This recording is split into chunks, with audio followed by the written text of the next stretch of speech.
La santé de nos lacs actuellement, avec les données qu'on a, est très questionnable. C'est clair qu'on s'en va vers de plus en plus de lacs avec une eau médiocre.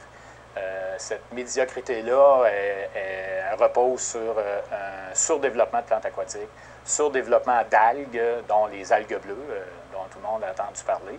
Mais il y a aussi des étapes intermédiaires qui sont des eaux brouillées, qui peuvent être vertes, qui peuvent être brunes. Alors, c'est sûr que ce phénomène-là s'accentue. Actuellement, avec les données qui existent, les données qu'on a au Québec suggèrent qu'il y aurait entre 300 et 400 lacs qui pourraient être affectés par un ou l'autre de ces problèmes-là.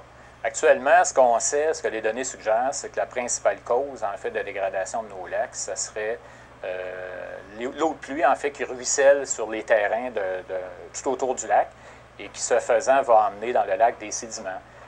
Sédiments qui peuvent être contaminés par des éléments nutritifs, que va être le phosphore, par exemple, qui est le principal déclencheur des fameuses algues bleues.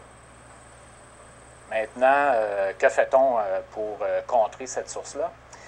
On en est là actuellement au Québec. On essaie de développer des techniques, en fait, qui vont capter ces eaux-là, essayer d'enlever dans cette eau-là, en fait, les éléments négatifs pour un lac. C'est évident qu'en mettant des ouvrages en place autour d'un lac, s'il y a un partenariat qui est essentiel et fondamental, c'est celui entre la municipalité et les associations de lacs qui vont devoir travailler ensemble pour voir à l'implantation des techniques qui auront été identifiées là, pour venir, disons, au secours ou à la rescousse des lacs. Donc ici, au lac Achigan et Laurentides, c'est un bel exemple justement du rôle de partenariat qui doit se mettre en place entre les municipalités et les associations.